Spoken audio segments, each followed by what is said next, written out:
好，即馬受到這經濟局勢影響，專門咧生產車輪的普利司通呢是傳出因的成竹廠準備要關門，要來大裁員啊。今仔日這勞資雙方要來開協調會，新竹縣的勞工處嘛證實已經接到業者的通報，刷了也會繼續去關心。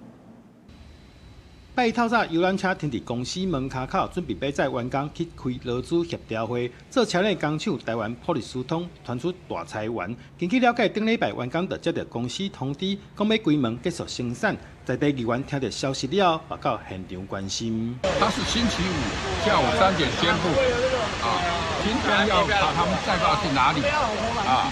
去簽約。你看這些都是中高齡的員工呢，要找工作是不是那麼容易的呢？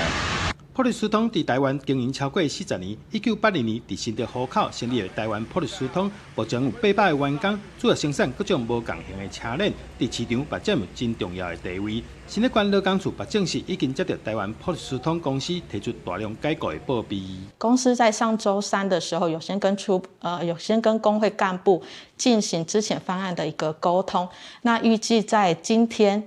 5月11號的時候，跟受影響的員工進行一個自主協商的部分。那目前的話，縣府這邊得到的訊息是，公司在上週5的時候有進行大量之前的通報，那目前是符合法定的一個程序進行中。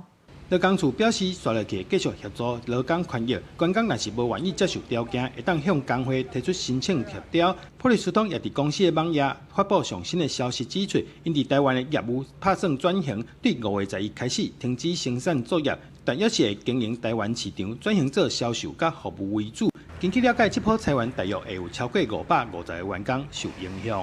記者杜君和新竹報道。